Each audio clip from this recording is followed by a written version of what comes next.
Good afternoon, everyone, and welcome to our fifth Special Needs Hangout. I'm your host, Sylvia Moramu Chabo, founder of Andy Speaks for Special Needs Persons. And as usual, it's always a pleasure to have you here and to be able to support you as caregivers, to support our families and friends, so that we ensure that there is some sort of continuity even during these tough times. So we focus on the things that matter most to us. And today we shall be having two very special guests. We are hoping our US guest will be able to join us. We have a small hitch because of the issues of time zones, because they're like 8 hours behind, but she's doing her best to join us. So that is great. I can see we have several people joining. All of you, welcome, welcome, welcome. Last weekend we had taken a break because we also want to give you some time to just let you take care of yourself, and so that way you will be able to take care of everyone else. So we will be giving you the last Saturday of the month. At least it's payday, and at least you can do something. Okay, for us, for those who at least have a job, for the self-employed and some of us who have. So thank you all for joining us. And I want to introduce to you Esther. Esther is here with us. Esther is the head teacher of KCCL, and she's been in the special needs space for a very long time. And I'm glad that she could at least take the time to be with us today and enable us as parents to take a dive into the special needs space and get a highlight of exactly what is going on right now in schools. What should we be doing at home now that I don't know if I'm alone in this, but have tried to do homework. I just see it piling and it's a bit difficult. So Esther, if you would, the floor is yours. Kindly take the floor and at least enlighten us and guide us. Thank you. And also remember to introduce yourself fully. All right. Thank you very much, Sylvia. I'm delighted to be part of this conversation. I don't know whether it's okay to have my video off. Yes, most people like seeing the speaker. I remember the last time we did the off, I wanted to see the speaker. All right, so all right. Kindly do put your video on. Okay, yeah, great.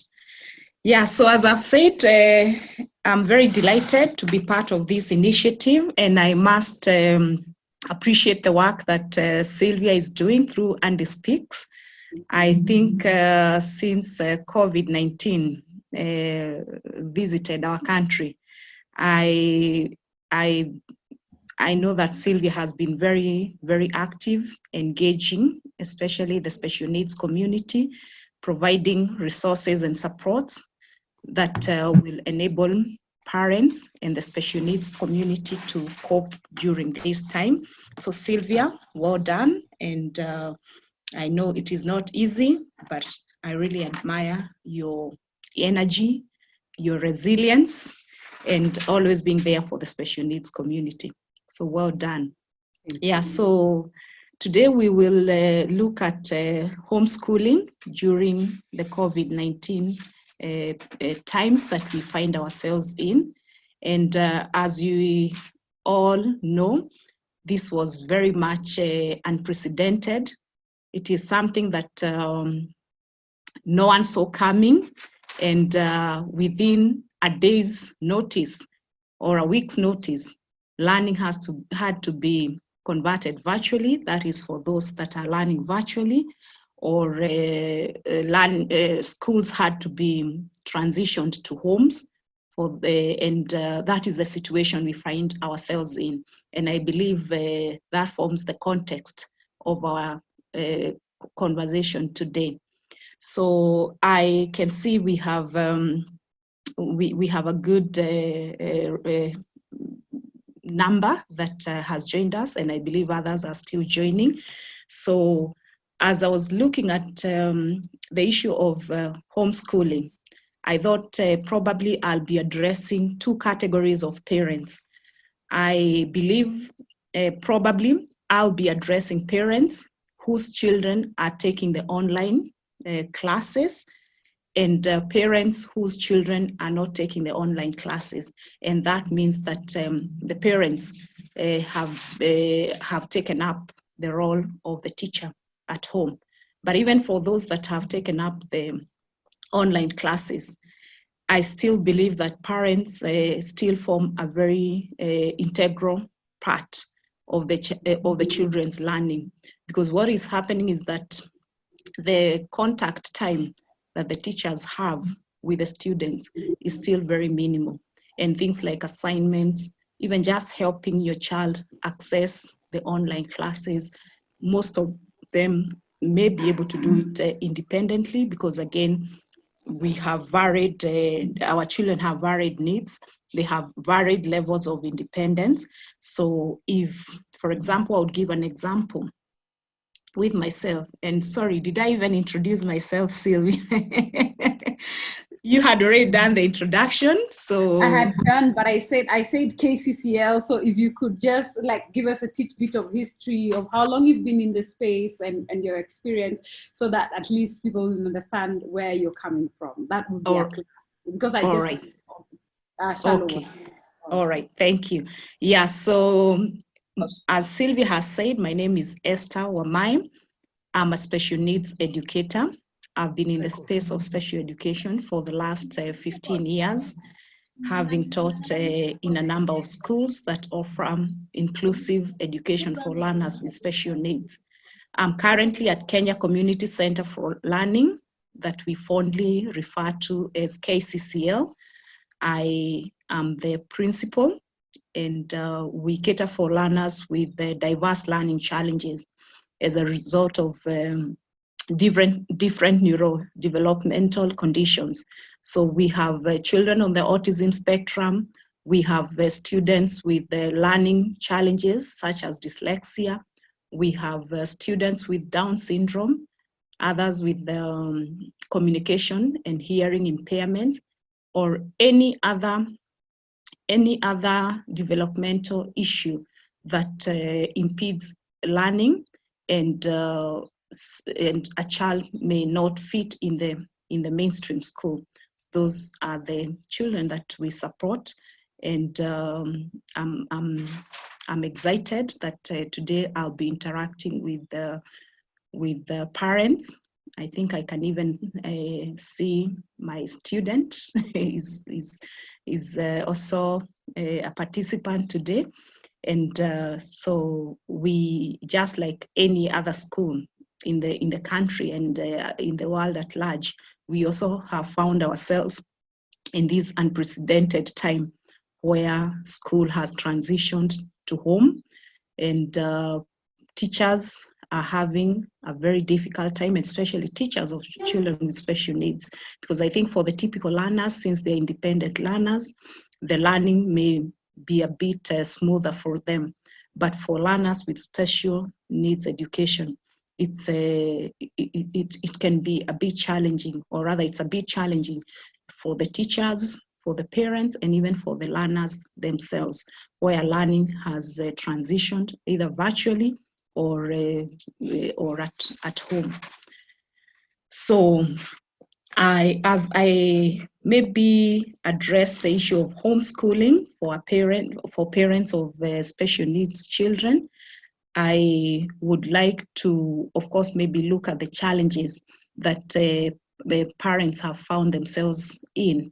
And we all know that children with special needs have a preference, a very high preference for routine.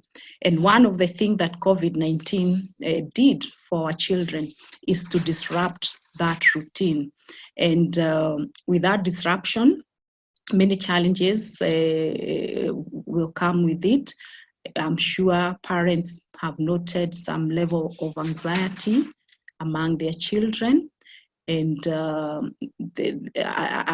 have been engaging my students. I have 2 classes that I'm teaching online, and so I also have been engaging the students, and I just want to hear what are the voices, the children voices, as far as COVID-19 is concerned, and from their own mouth, they have talked about anxiety. They have talked about isolation. They've talked about boredom. They've talked about missing the things they love doing. They are talking about missing school, missing their friends and teachers. So there's a whole range of emotions that the children are going through. And it's important that as parents, we are very conscious of the feelings that our children are going through, so that we are able to support them. So even as we talk about homeschooling, we are not just looking at the learning part of the child. I think we need to be very comprehensive as we look at the needs of our children. So of course, there are educational needs, and there are educational gaps that have arisen due to the extended closures of school, but there are also other secondary challenges that have come with that. And as I've said, the lockdown, the fact that children cannot go out to play with their peers, they can't go to school, they can't go to church. And so this has caused a lot of anxiety among the children. So even as you address the education needs for your child, it is important that you also address the socio-emotional needs and even the psychological needs as well. So that is very important. So now back to education, because I think that is the main topic for the day. As I said, I'm assuming I'm addressing two categories of parents. Parents whose children, depending on the schools that they are going to, their children are accessing online learning, or those that are not accessing online learning, for two things. The school may even have deployed online learning, but the nature of children with some children with special needs, they may not access virtual learning because of some challenges that they may be having. I know even from our school, we have a number of students that are not accessing the virtual learning because they may have attention issues, they may have challenges focusing, and they are not able to, you cannot engage them virtually.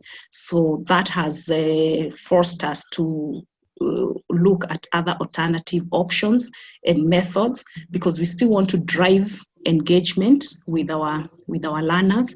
We want to have a focused learning with our learners, and therefore, if the virtual classes do not work for them, then we have to come up with alternatives. So as parents, in the event that your school has deployed the virtual classes, the online learning, and your child is not able to attend the classes, the virtual classes, my advice would be engage your school and explore the different options or alternatives that are available.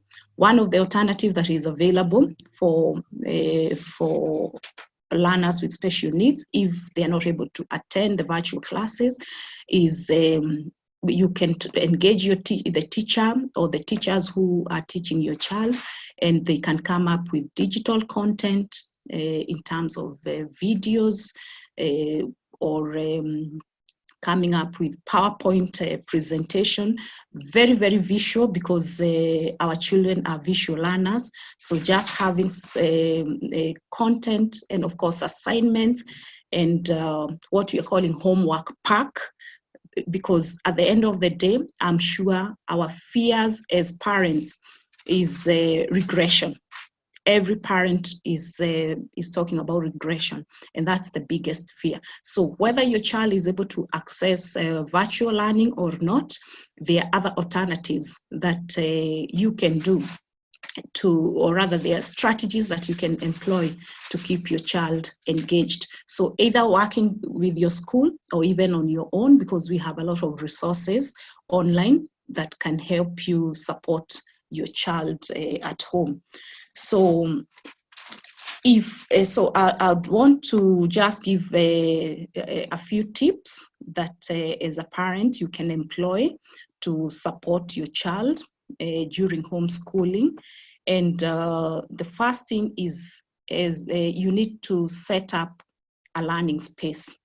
This is very, very important. We've talked about our children loving routine. We've talked about, then they also love consistency. So it would be important that we come up with a space that the child will be able to identify with as a learning space.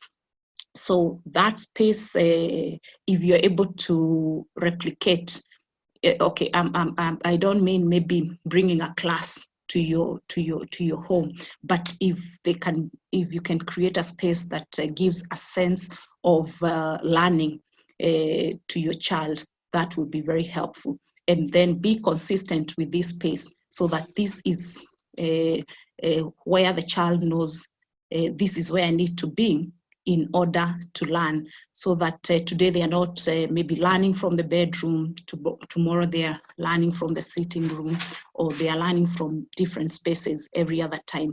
That kills consistency. And knowing that our children thrive in routine and consistency, it is very important that you set up that learning space.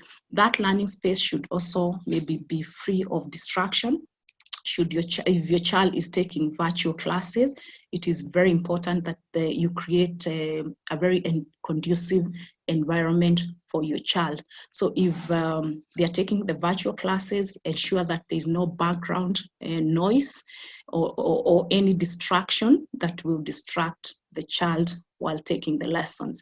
Even where the child is not taking the virtual classes, they are probably working.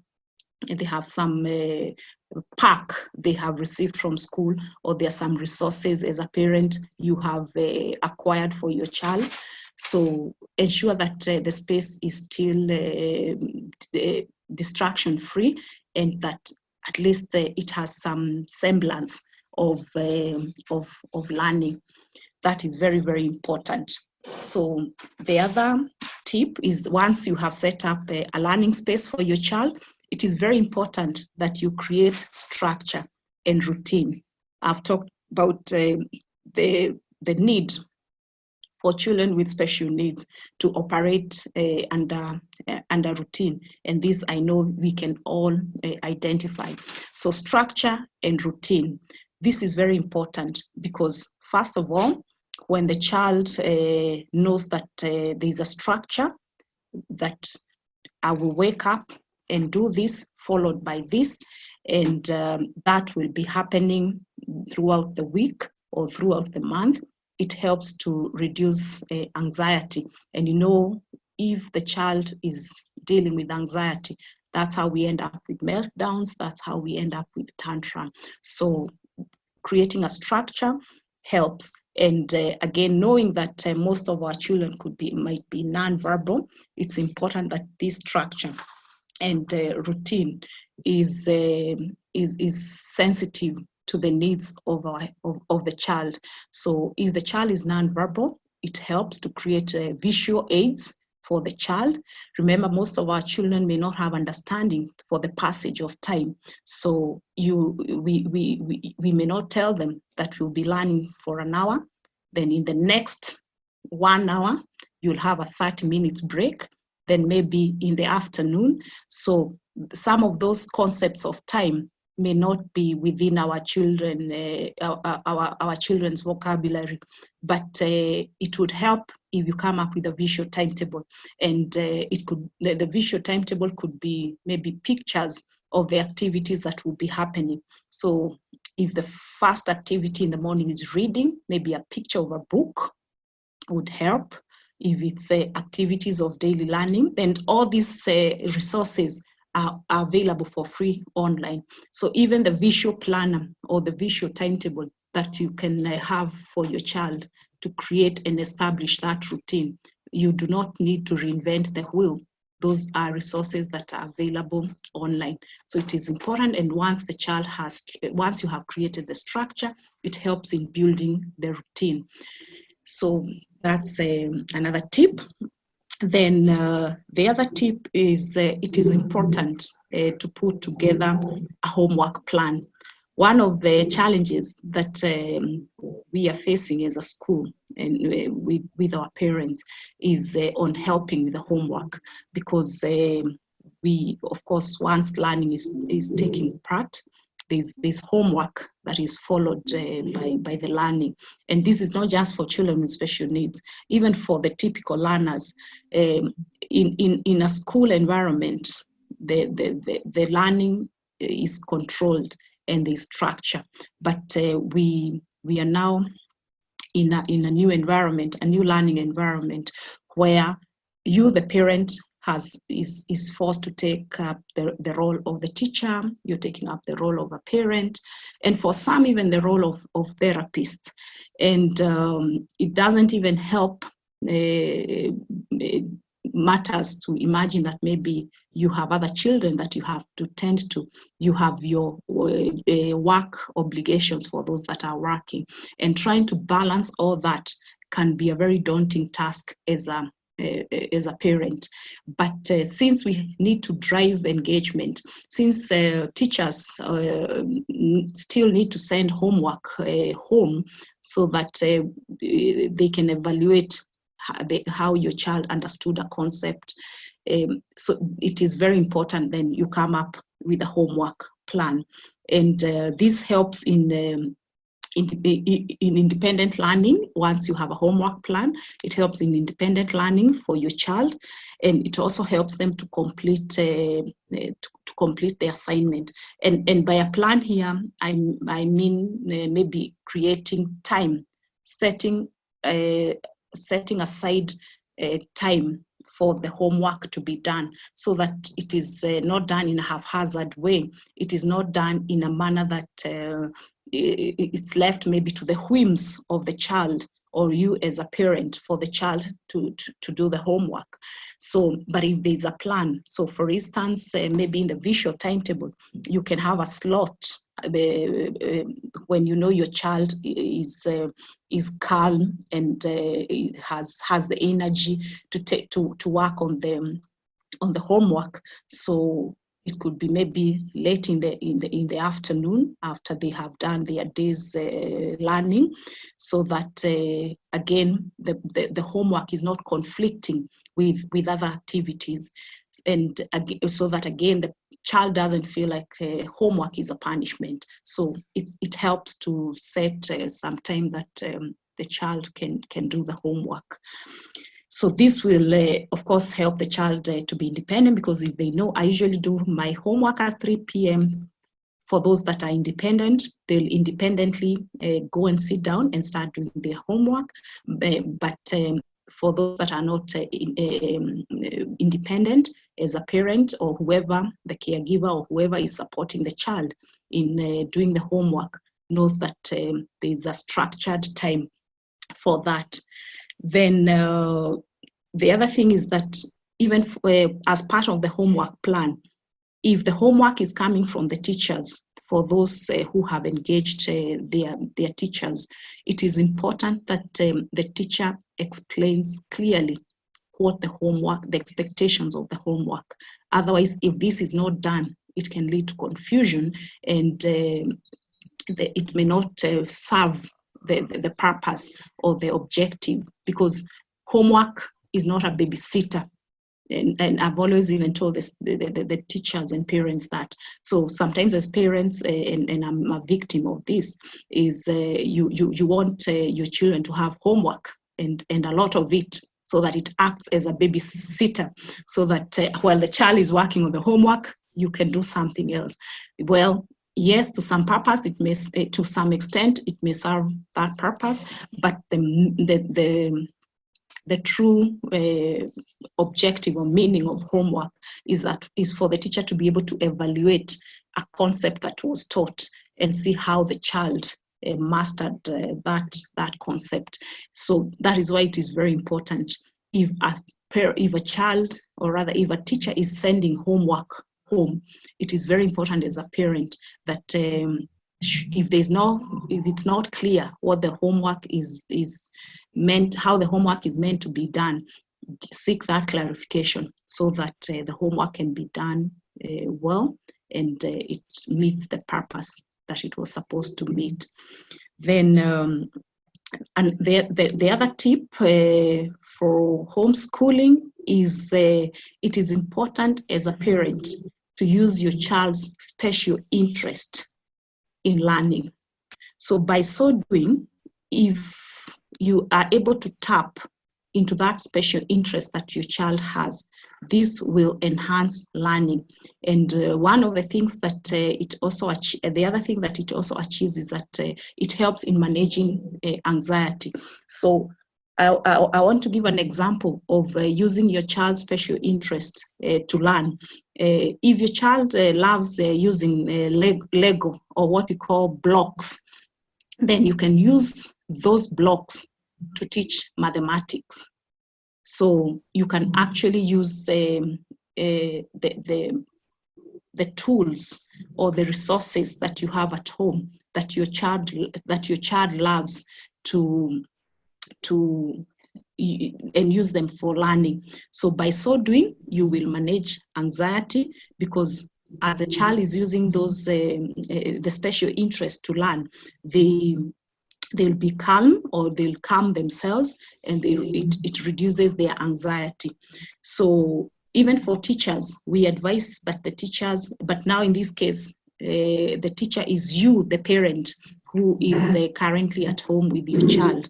So adapt your teaching strategies to incorporate your child's interest. And I've given that example of using the blocks to teach mathematics, mathematical concepts like maybe addition, subtraction, multiplication, and division.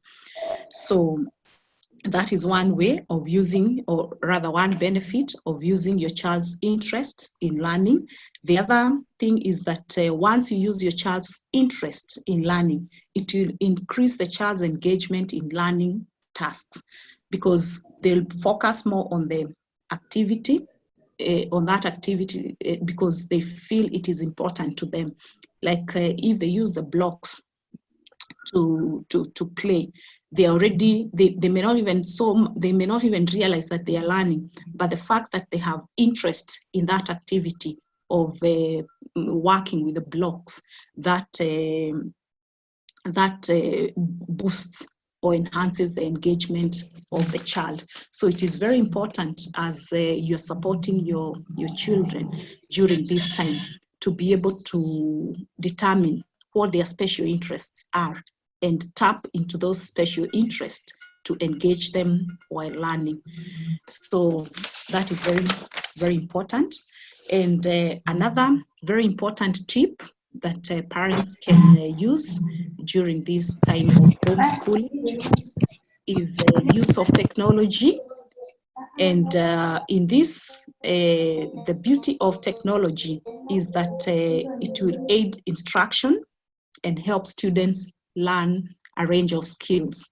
So this is what we call assistive technology. And I'm sure most of you parents can attest to it, that even pre-COVID, when schools are on, our children love gadgets, they love technology, and most of them are even able to engage better with the technology. That is that's the beauty of assistive technology. And what technology does, it assists our children in understanding task requirements.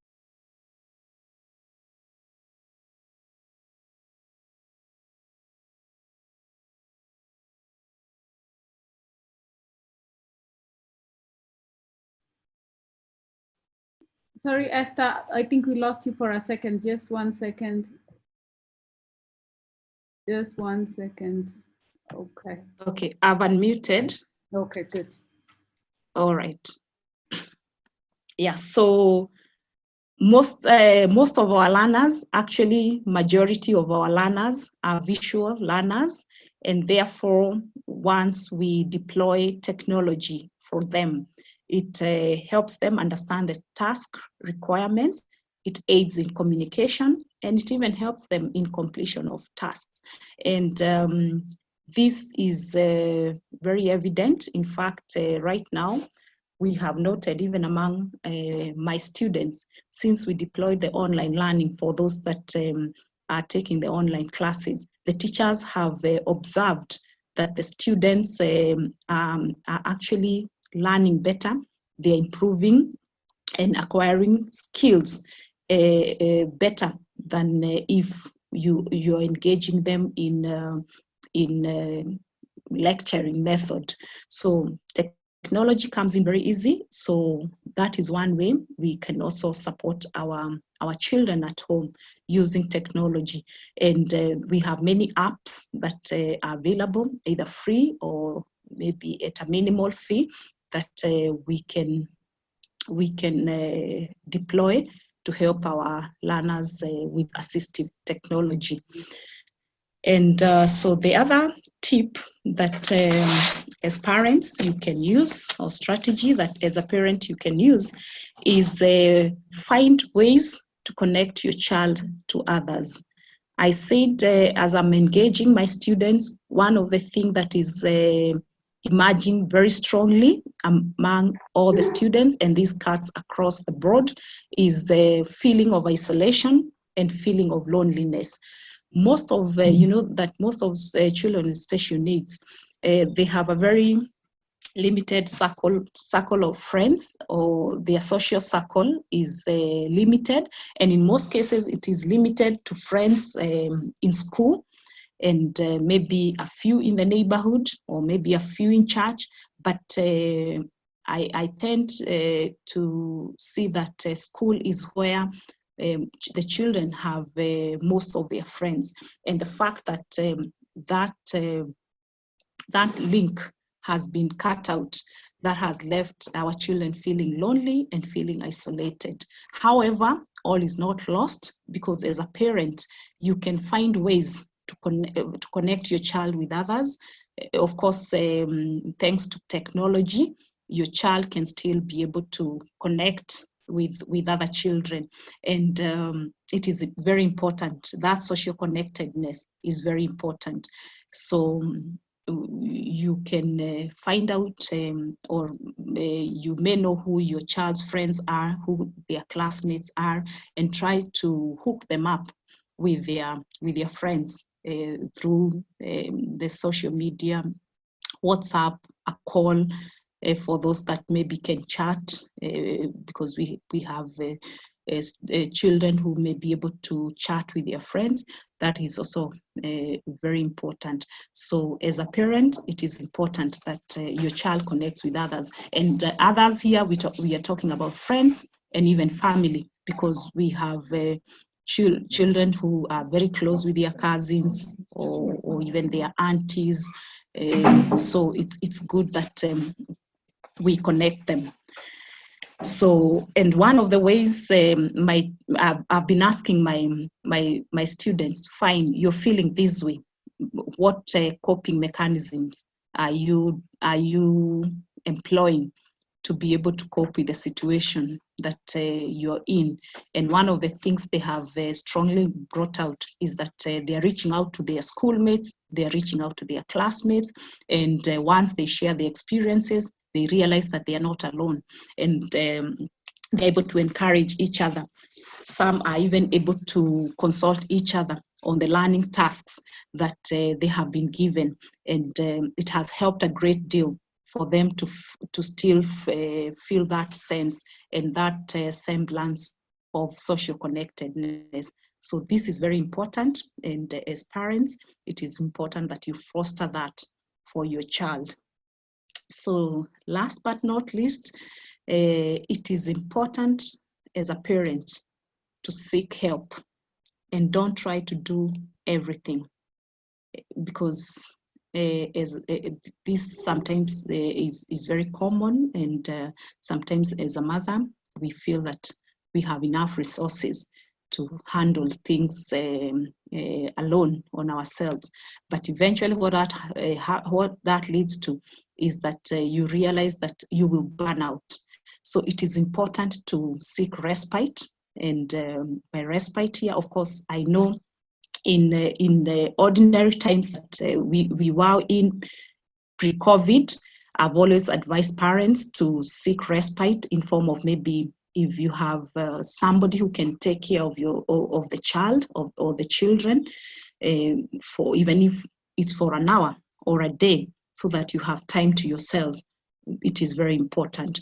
I know now we're in times that may not be possible with the the restrictions of movement, the cessation of movement, and of course now you don't want to expose your child. So that means we are all cooped up in the houses, and we're having to spend more time with the children. But I believe even within the family, we have supports that we can take care, that we can make use of. We have the siblings of the children. We have maybe the house managers or any other support that you use, or rather that you have at your disposal. So please use that support. Avoid having to do everything. Then, of course, now most importantly, when it comes to learning, it is important that you engage your child's teacher. Whether the child is doing online teaching or not, I still believe that teachers have a big role in guiding us as parents on how to help our teachers, and this is it's still possible virtually, so you can engage the teacher of your child either by having a call or email, and even videos that can help them, or even a platform like Zoom, because with the screen share, you can the teacher can actually demonstrate or explain to you how they will help, how you will be able to help your child. The other very important support system for your child, for those that are on therapies, are the therapists. I know this is one of the things that Sylvia was very concerned about at the beginning, just like all of us. How are our children going to access the therapy? So you can't bring the therapists in the house. It is a risky affair. You cannot take the child for the therapy, because that has been cut out, because these were services that they were sorry, these were services that were accessing in school. But now with the closures of school, the support system have been abruptly cut from our children. So, but thanks to technology, there's a lot of teletherapy that is taking place virtually. So it is still possible for you to access the services that your child was accessing before virtually. And I believe that all the professionals who are involved in your child's intervention plan are flexible enough to devise, to innovate ways that can help your child. So my plea is that please don't do everything on your own. Seek help. Reach out to other parents. Thankfully, we have Sylvia here, who has been very instrumental in connecting parents with other parents, connecting parents with professionals to offer supports and resources that will help us all cope and manage during these very unsettling times.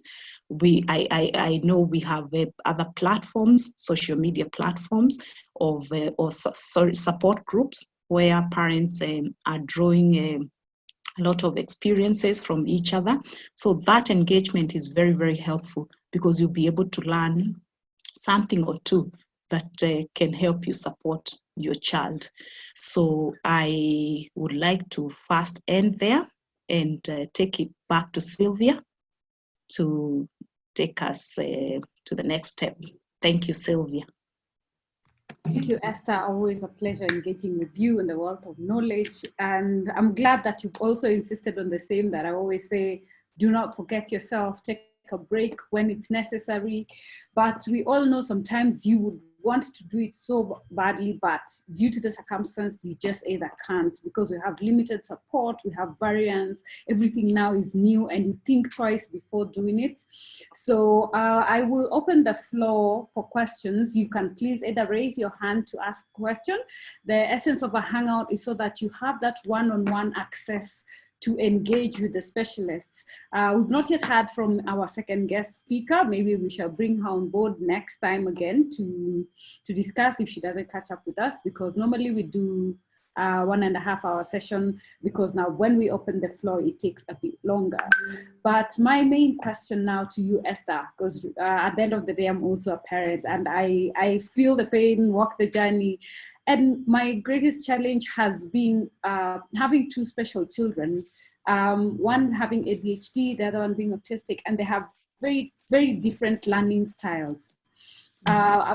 We've tried having different routines, like we do, let's say, painting, like coloring with Andrew, and Bradley does fine motor skills, and then interchange them, but then keeping them engaged. What is the advisable time frame? Like, how long should you have an activity so that they don't also get bored? Because Andrew would rather anytime be on a tablet or any electric gadget to learn through song and stuff. But remember, we still have all this other homework that has come from school, and he doesn't seem to enjoy that at all. So every week I have a pile of homework that needs to get done.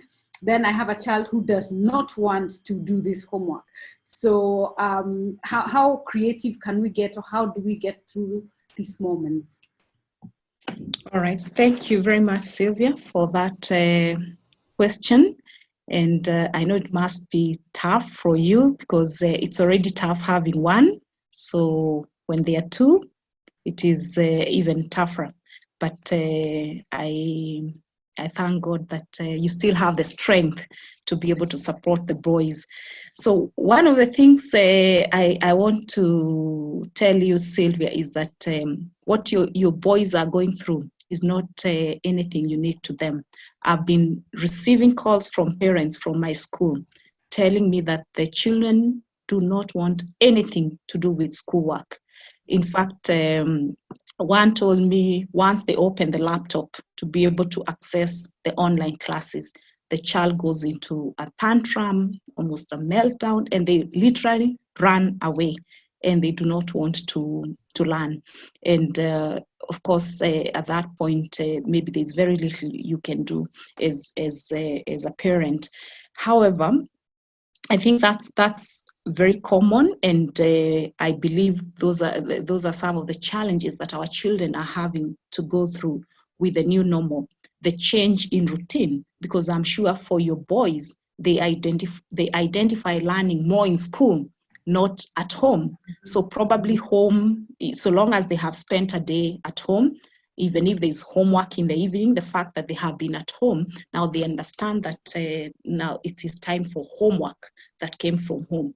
But for them processing that we are all going to school, and now school is happening at home, that is still a big challenge for most of the children. And it is something the parents are having to struggle with to help. And remember, most of these children have very limited communication. So just to help them understand that this is our new normal, and this is our new environment for learning. So when it comes to the engagement, because again, we can't give up, we still have to seek out, look out for ways to engage, to drive engagement with the children. It would help, as I said, maybe to start at the beginning, start with very limited time, even 10 minutes of meaningful engagement. It is better than maybe 1 hour where the child is distracted, they are not focused, they are anxious. So if it could help, even if you start with five minutes, and or rather even 10 minutes, and of course with a lot of positive reinforcement, positive appraisals, the child will eventually maybe be able to transition from 10 minutes to 20 minutes. But anything beyond 30 minutes, I think that would be too long. So if you can keep it at 30, but again, vary the activities so that they are not on the same activity for so long. So it could be a coloring activity, it could be a drawing activity, it could be maybe playing with the Lego for activities of daily learning. It could be a brushing their teeth activity. It could be washing hands activity. So if you could vary the activities, even if maybe they are short activities, but the child is engaged, the child has interest, and you've been able to maintain that interest, that is more helpful.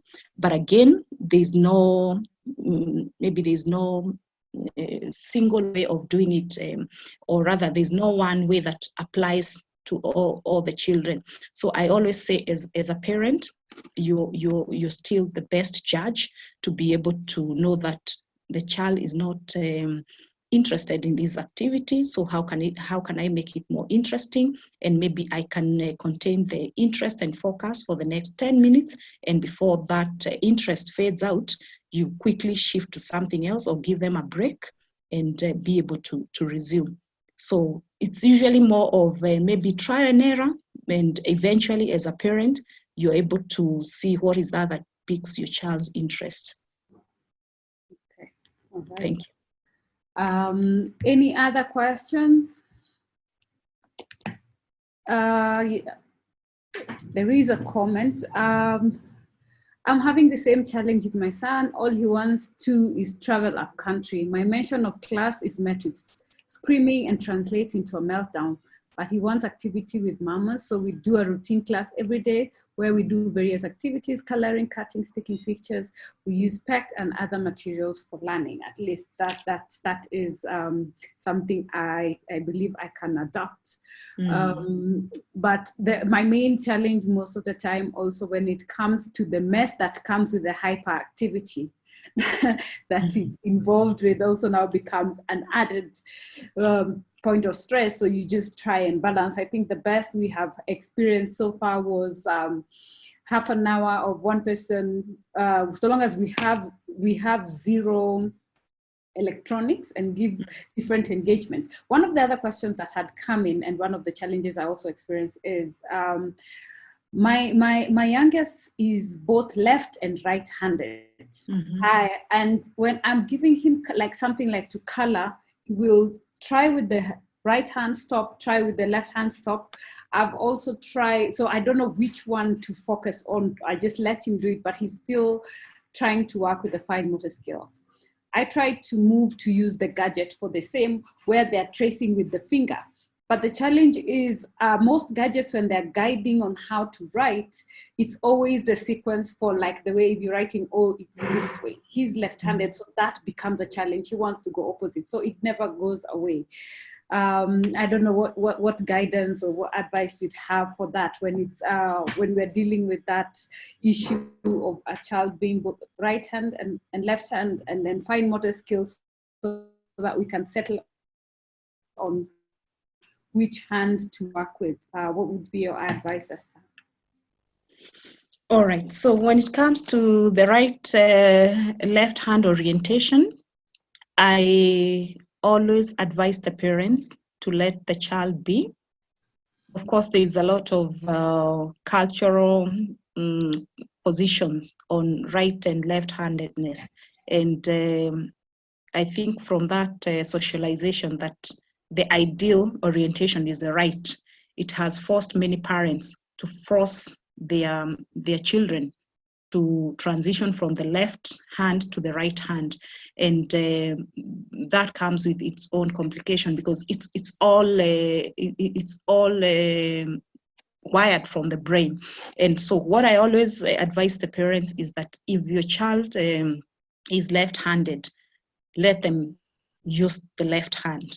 But you find that we have children whose orientation is not fully defined, and there are instances where they're using the right hand, and other instances they're using the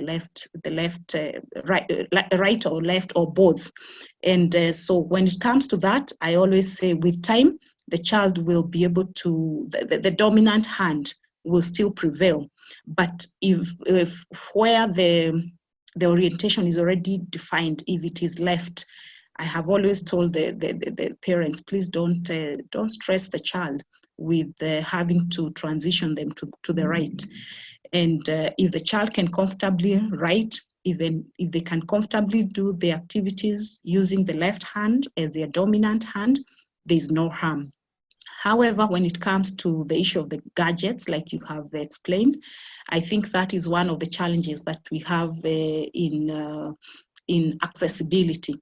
or rather inclusion, even when it comes to technology, because I think most companies will come up with products with the right-handed people in mind. So maybe those are some of the things that as parents I have always said we need to lobby, because from our own experiences, from our own challenges, if we bring it out maybe to the people who are coming up with these products, maybe it was not intentional that they are leaving the left-handed children or people, but it may just not have occurred to them.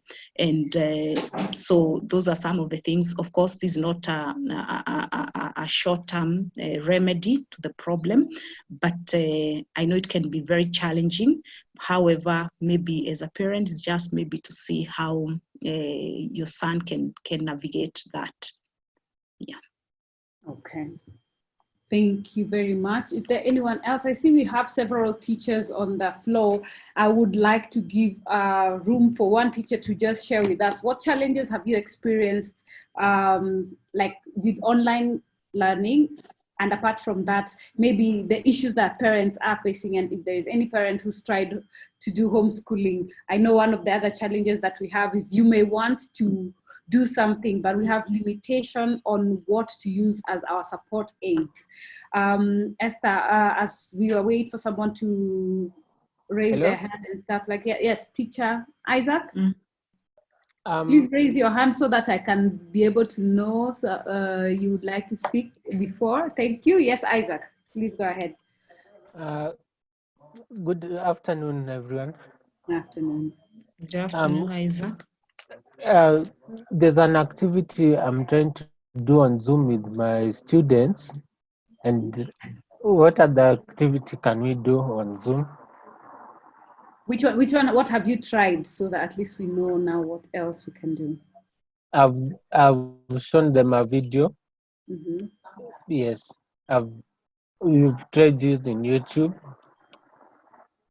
Yes. Okay. Esther, please, if you may. Then now if there is something left out, I can help Isaac. Okay. Hi, Isaac. Isaac is my former student, so I'm glad to see him. So Isaac, it would help if I would know the level of your children, because not for children with special needs, not everything would fit them. It's not what we call as one size fits all. So for you to be able to determine what activity you will do on Zoom with your student, it will help that if you have the, of course, the schemes of work, you have the lesson plan, and you have the objectives that you intend to meet for your students. So once you have the course outline that has the topics, then that will inform the skills and the knowledge that you want to impart on your learners. Then from there, that will help you come up with activities that will help you achieve the skills and the knowledge that you want to teach. Thank you, Isaac. Okay. The other thing I would also realize, the activities, there are some that are online that can engage our children, depending also, it varies, because the challenge, like Esther had said earlier, of one size fits all becomes quite hard to say, like, if I do this, maybe all of them will be interested. So you find maybe when you're doing the videos, there's a child who'd rather do poetry instead of that. There's a child who would like animation. Someone else would like to relate with videos that are more of real children engaging. So I believe there is a lot of variance. So if you mix them up, then at least you'll be able to handle every different child differently, because that's one of the things I realized and one of the challenges we go through. And here the limitation for us as caregivers, let's say it's something like TV, and our children, remember, we also have typical children that we have to look out for. So this one wants to watch this and engage in this other one wants something totally different. So that's some of the challenges that we go through. And I believe what personally I've tried to do is teach them turn taking. So if you ask them what they want, they tell you exactly. Let's say one wants let's say Peppa Pig, the other one wants, my son is a big fan of news. I never understand what that is all about, but he would want to watch news. And he will tell you exactly, I want Babu, I want, Citizen and stuff like that. He's not Babu, but he knows exactly what it is that he wants. So I have Rose, who has mentioned that the son is 14. He's come with a longer concentration span. He's been writing alphabets and numbers like forever now, like 7 years. He doesn't seem to know the value of numbers or letters. How can I help him? He's willing to learn, and I am also willing to assist, I believe. Mm-hmm. Esther, that's all right. Yes. Thank you, Rose, for that question. And so I see your son is 14 and he's been learning for like 7 years now. So that means he joined school while he was around 7. And so you say he's been writing alphabets and numbers and has not yet mastered number value or the meaning of letters. And so you want to know how he can be helped to learn, and the fact that the willingness is there. So when it comes to teaching number value for children, especially for children with profound learning challenges, I know that's a real challenge. And as much as maybe the child may have what we call rote learning of numbers and letters, where they can even sequence, they can say the numbers, and that is always the starting point, because that's the fundamental of numeracy skills. And most of the learners will be able to rote count and even rote say the letters. However, the next step now from there is, of course, attaching meaning to those letters and numbers, and that's where the value of the numbers come in. So if it is 1, and yes, they can be able to say number 1, but would they attach meaning to that 1? Because 1 is a symbol, so but it has a meaning. So if you ask them, maybe bring me 1 cup, if the child is able to bring 1 cup, that tells you that they have the value of the number. Bring two bananas. But what I've found is with children with multiple and profound learning challenges, most of them are not able to transition beyond the basics of rote counting, and sometimes it can be very frustrating for the child, and even for the parent, and even sometimes for the teachers. And so one of the things that helps when you're trying to teach number value is to try and now use objects, because if probably you try to explain in words, that's a very abstract concept for a child who may be having learning issues. So it would help if you can now try to attach that number to objects. So if it's number 1 and you put 1 object against that number, they'll be able to see the relationship. If it's number 5 and you try to attach 5 objects, that may help. And in most cases, because your son is a bit older, it helps if you're able to also use maybe what you call realia, or real objects. So it could be objects found in the house, in the kitchen. But I know even you may have tried this and maybe it is still not working. And I have I know I've even students who are 20 years plus, and even with many years of trying to teach them number value and reading, because once you can say the letters, you can say the letters of the alphabet. The next thing is now trying to blend those, or first of all, to even attach meaning to those letters. What sounds do those letters make?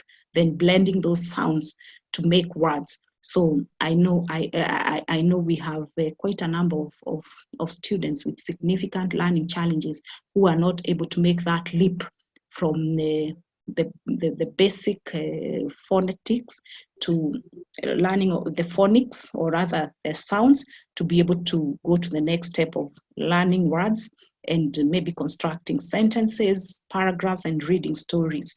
So when it gets to that, my advice is, once you're able to maybe use real objects to be able to attach value to the numbers, it helps. But I also want to be very realistic that we have cases where the learners are not able to transition, and I don't want to discourage any parent, but I also want to capture all the scenarios that we have when teaching children with special needs. So if it doesn't go beyond just maybe counting, and the child is not able to make that leap to the next level of skills building, as a parent, I always say that there's something else maybe your child can do, because life is not all about maybe now number work or literacy. So maybe is there any other skill that the child can be able to do? So could it be music? Could it be sports? And let's focus on what is working, and as opposed to what is not working. And we define the child by what they are able to do and what they are good at, as opposed to what they are not able to do, and maybe invest so much in it, but eventually there's not that breakthrough. So that is always my advice, because I think there's always the law of compensation, that if one area is not working, there's another one that the child can thrive very, very well in. And God is also a very fair God. So he always makes sure that he compensates us for something that may be missing out. So Rose, that would be my advice to your son. Thank you. Okay. That's awesome. Just thinking, I see a lot of times when in the groups, when we are sharing, like my child is able to do this and another child is able to do this, and then it becomes a discouragement for parents whose children have not been able to meet any milestones. And there comes moments when you get phone calls from fellow caregivers, and you want to guide, because when someone asks you, how did you get your child to start writing, for something like that, we know there is the aids for the gripping that are not readily available here. How would you put it? Like, what is the best way, apart from consistency? What are some of the things that we can do, like right now at home, to encourage that continuity now that we do not have therapy? Because you see, fine motor skills is being enhanced during the therapy sessions, speech is being enhanced during speech, and of course that conversation they usually have with other children. And for us, because of the risk of having our children outside, we will find that we'd rather keep our kids at home no matter what, instead of putting them at risk and taking them outside. So what would be your advice? What's the best way to continue with some of these things that will be beneficial, directly or indirectly, to be able to build our children up? All right, thank you very much, Sylvia. And I think there are many practical strategies that parents can use. And that's where I started by saying that it is very important as a parent, if that support service that your child was receiving has been cut off due to school closures, it helps that you keep engaging with your therapist, because yes, there are those there are those milestones that the child maybe had already received. There's the plan, the treatment or the intervention plan that the therapist may have already created. And you've talked about consistency, and it is very important that maybe that plan is consistently followed, so that maybe parents are not left on their own devices to be able to determine, so what is it that I need to do? Because where there's a plan, it can be very seamless, where the therapist shares the plan, and that plan should come with the activities that the child can do to be able to achieve the skills or the milestones that they want the child to achieve. But in the absence of that, because I don't want to assume that every child has a therapist and every parent is working with a therapist who can guide them on that. So for instance, when it comes to the fine motor skills, there are many activities that as a parent you can use to develop and enhance the motor skills. So one of the things that we always encourage, and especially for the younger children, is the Play-Doh, or what they call the modeling clay, the plasticine. So that's a very important resource to help the children developing the motor skills. And the beauty is, as they are rolling it, as they are molding it, it helps with the fine motor skills. But another beauty with Play-Doh is for those that are still learning the numbers, they're learning their letters. It's also, because it's very vast, it's very versatile. So there are many activities you can do with the Play-Doh. So the children can form the letters, they can form the numbers, and while at it, as they're cutting, as they're shaping the numbers, as they're shaping the letters, that's how you actually develop the motor skills. So Play-Doh is a very important resource that every parent should have, and not only for the special needs parent. Every child who has the child at that young age, that is a very important resource to have. Cutting papers using scissors, and of course this has to be child-friendly scissors. Again, we don't want to run into accidents, so we have plastic scissors, or very child-friendly scissors that are available in the stores, textbook center, and even some supermarkets. I know they store them. So cutting helps. And the beauty with cutting is that, yes, even as they are cutting, for those probably that would be able to cut along the line, you can give them papers with pictures, and maybe ask them to sort those pictures as they cut them, or as you help them to cut. So there's another skill there that you'll be teaching. So you can actually maybe look for a magazine or a newspaper, and maybe you theme the activity. So probably it could be fruits and or plants, or people, family members, so that it's not just cutting alone. Remember, we said you have to arouse the interest of the child. So if they feel they're just cutting papers, they may lose the interest within a very short time. But if you add flavor to that activity by bringing maybe papers that have pictures, so that we will cut the picture and maybe create a scrapbook, and maybe page 1 will be about fruits. So once we cut the fruits, we'll stick and paste them.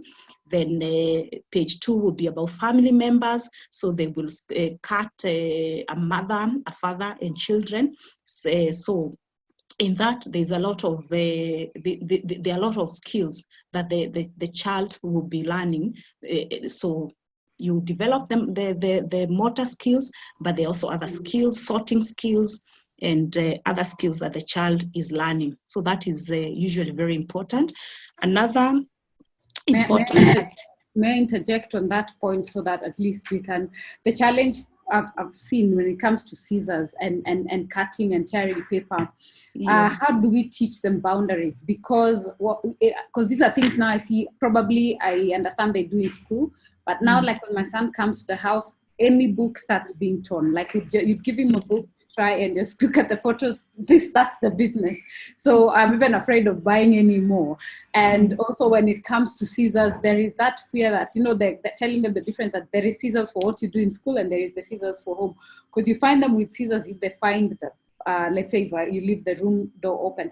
How do we create that boundary for them to understand? Not every newspaper needs to get cut. Not every book is supposed to be torn.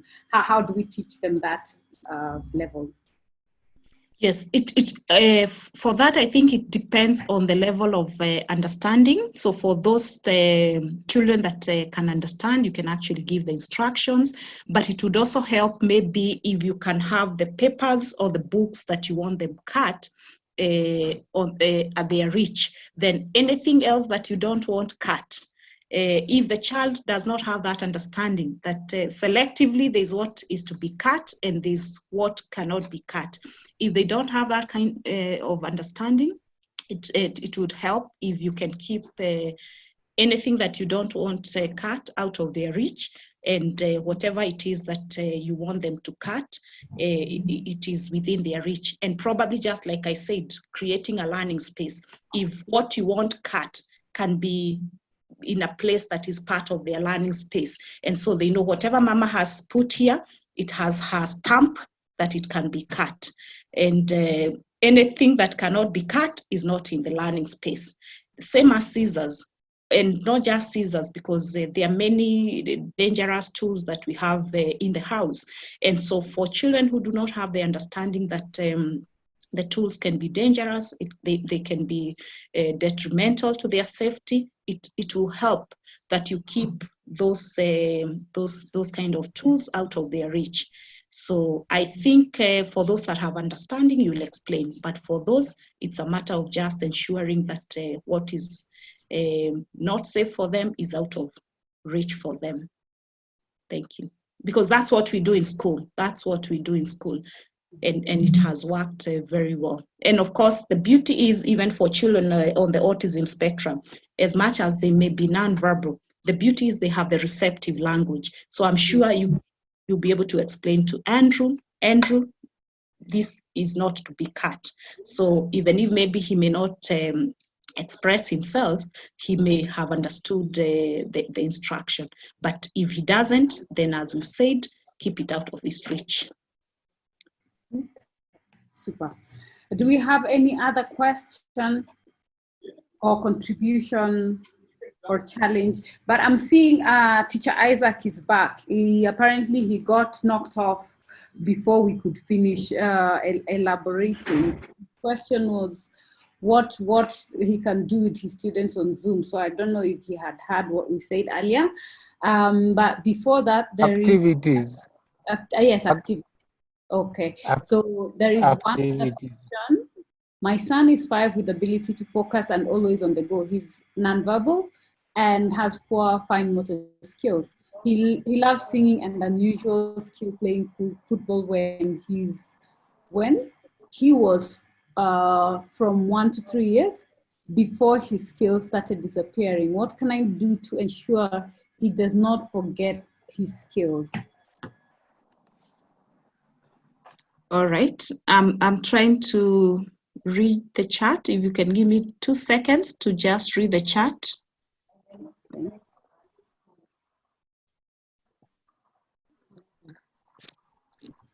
So in the meantime, let me respond to Isaac. Isaac, we had said that there is the, hello, Isaac? Yeah. Yes. Yeah? All right, I was saying there is the need to have variety, because you have variety also in the students that you're interacting with.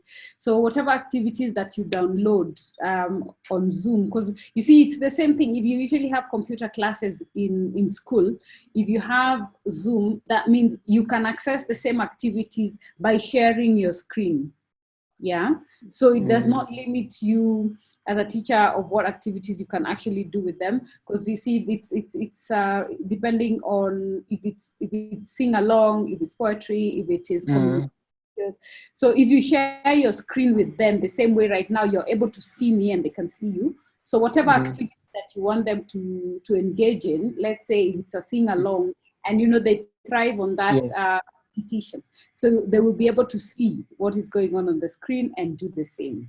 So maybe that's one of the things that you can do. And also just make it variable so that at least you cater for all levels of interest amongst your group, depending on how many you're handling at a go. Yes, Esther. All right. Yes, I think that's very important advice to Isaac, and I cannot emphasize more.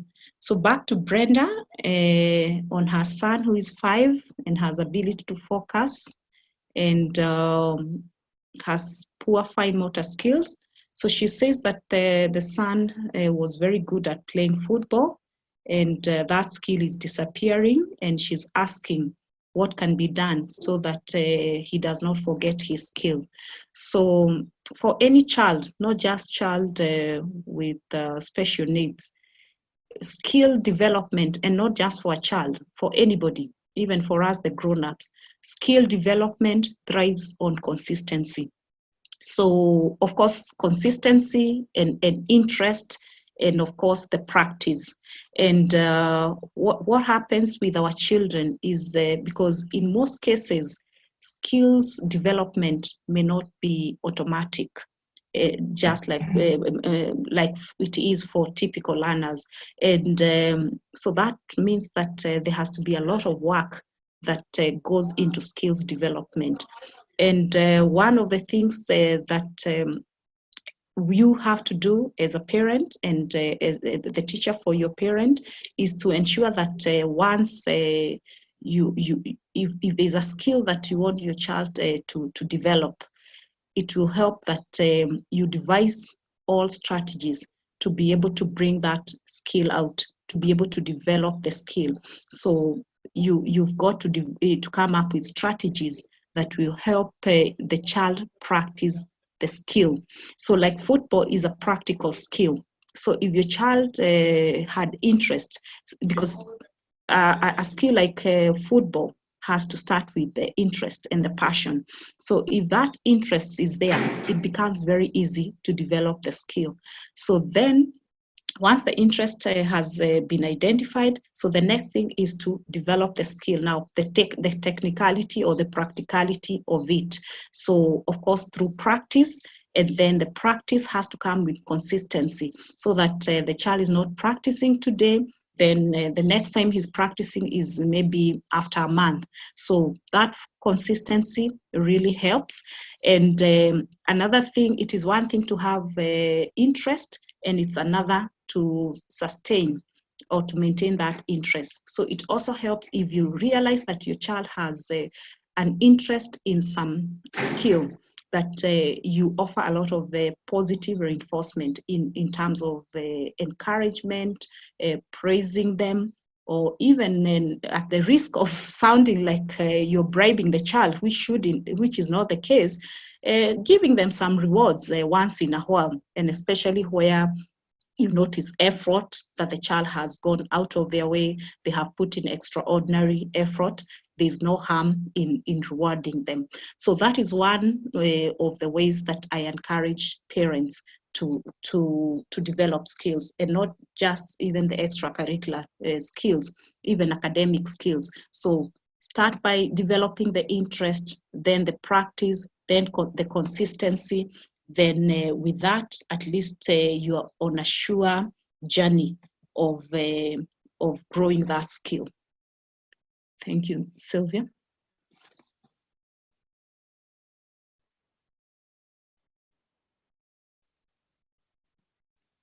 You're muted, Sylvia. You're muted. Yes, thank you. I was avoiding outside noise interrupting what you were saying. So Pauline had her hand up. I hope she's ready to speak, Pauline. I have unmuted you.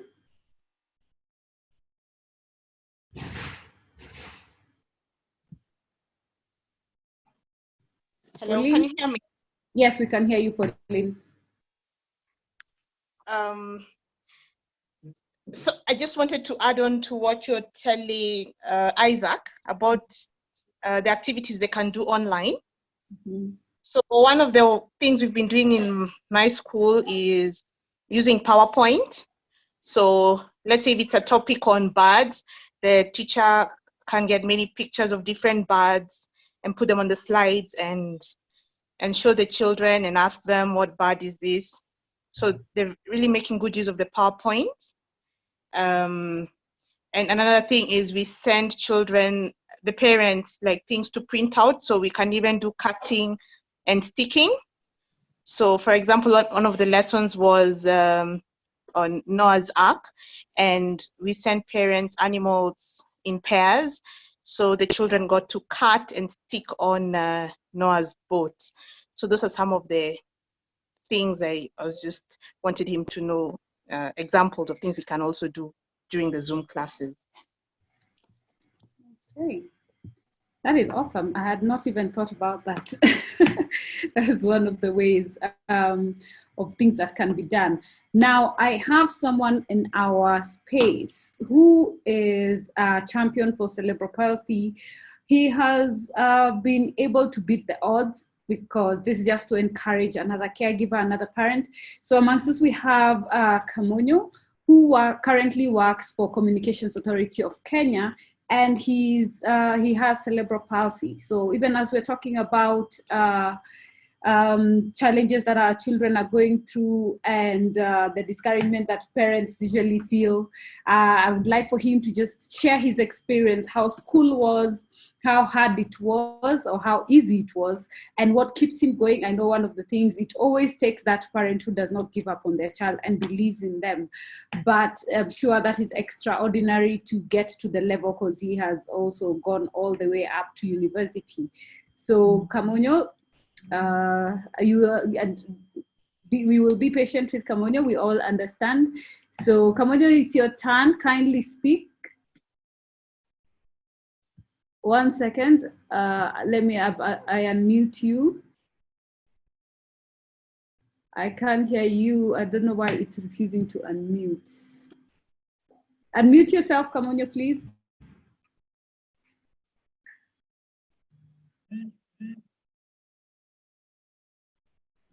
Karongo, are you able to unmute yourself? Because I'm unmuting and it's not actioning it. Call. Okay, go ahead. We can hear you. Amadi Karungu Kamoyo. What I can say, I was in a special school throughout my writing weather wasn't good as such, even when the teachers were writing notes. You see the way some people are fast in writing notes.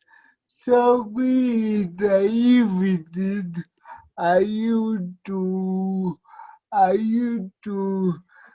borrow a class with book to write notes, but I was able to get up to KCPE.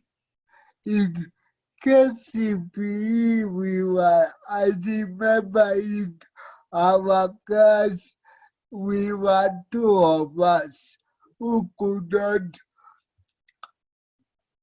write as fast. So we had to go to see a doctor who actually wrote a report of me and my classmate, and we were given extra time. Even in high school, we were given extra time. Now, I came to a time that I needed to further to go to college. Through a friend of mine called Eva Joyke of Ecot Special Tutorials, I was able to to enroll to a college which was digital advisory and learning center. Now, the good thing about it was now my assignments I used to type them and submit online. Then I used to type projects and submit online up to my degree. Then I was able to get internship at Communication Commission of Kenya for 3 months, which later when it ended, I was told to go and get my bachelor's degree. When I finished, I wrote back to them and I was called back on the 16th of March 2016 as a contract, which later I got employed in 2017. Thank you. Thank you, Kamunyo. That is quite encouraging. Maybe I could just engage you a bit and ask a question. Do you believe, even for other students right now with cerebral palsy and challenges of fine motor skills, if they were able to be given assistive devices, in this case, looking at maybe if instead of having to work extra in the evening catching up with notes, if you had an auditory recorder, if your exam was done digitally, like one-on-one, where you were able to respond directly, do you believe that would have made a difference for you? Yes. Okay. And I also think if I had a one-on-one with a teacher, the way like I can sit with you and have a conversation. If I had something like that, I could have even done better. But the issue is you are a class of 21 people. So how are you able to choose the Karugu I will teach him one-on-one? So I think now for the teachers to be employed more in every school, and I also believe that if a school has a maximum of 20 teachers, I believe like 11 of them should be teachers who have had special needs, so that when the other students are going forward, these teachers can sit one-on-one with a student. Okay, thank you. And do you believe, was the curriculum inclusive? You mentioned you were in a special school. When you were sitting for your KCP, did you feel like you were at equal, or would you have preferred it was any other way in terms of the excuse, at least the allowance they gave you extra time? What else did you find as a challenge that you would have preferred if something was done in line with that? Yeah, no. Okay, like me what I was told. You see, like for the papers with have choices, I was told to tick on the on the question answer. So what I can say, okay, you see when they do KCPE, you're given an answer sheet, which has number 1 up to 50. Then on each number there is A, B, C, and D. So what happens in mine? I used to read my index number and my name. Then I'm told back on the question paper. And I mark it on the question paper, they used to tape it together and go with them. Ah, okay. So at least there was some consideration, you would say, yes? Yes. That worked perfectly. Okay, Yeah. Thank you for enlightening us. I know most of us as parents, we always think about what lies in the future and we get scared. What message would you have for us who are feeling afraid, like there is no inclusive future for our children? And also tell us your degrees, which degrees and the masters that you did, so that at least I believe a parent or a teacher somewhere will be able to encourage another. What I can say for the parents, never give up. You can see your child is not coming up, but he will soon come up, and he or she will be able to tell you, Mama, I want this and this. So I've done a bachelor's in business administration, faculty of entrepreneurship and small business management. Okay, well done and congratulations. That's quite encouraging. And I like the spirit that you also did not give up, because sometimes maybe as a parent you might want to push your child, but if your child is not also in the space to keep going, then it will not come to fruition. Since there are no more questions, I believe we can wind up. Also our time, we always say 1.5 hours. I know we can do this over and over again. So next week we shall be having our missing guest, same time, same place, so that, or we shall communicate if there's a special request to adjust the time so that we can be very inclusive, considering of the difference in time zone.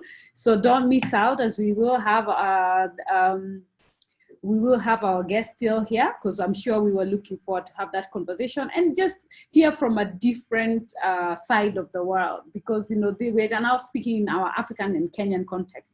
So if we hear what exactly the people in the States are doing, and we see if there is a difference or if there are things that we can improve on, and then learn from it.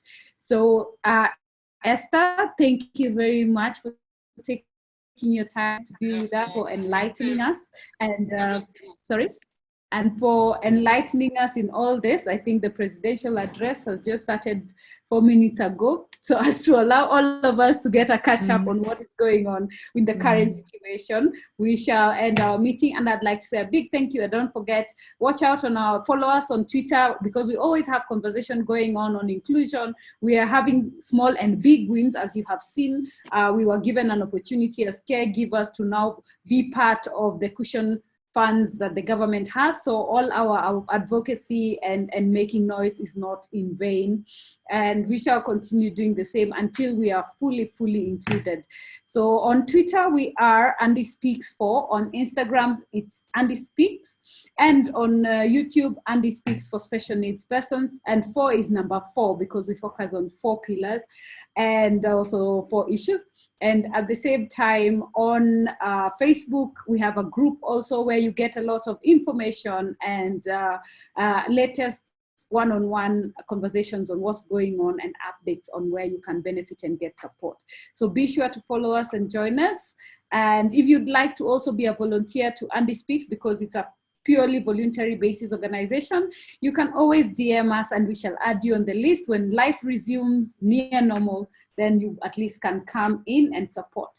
For this weekend, we have an activity. We shall be supporting caregivers in Mukuru kwa Njenga with medication, sanitary wear, sanitizer, and food. So if anyone would like to join in as the community of Andy Speaks, do be sure to let me know in the various groups that we have. So have a fabulous weekend. Don't forget what Essie said. Essie said, don't forget yourself. Respect is important. And when your child just doesn't feel it, respect it and reschedule.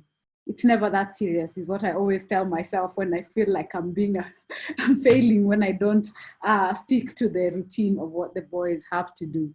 Thank you very much, and we love you. Have a fabulous weekend. Bye.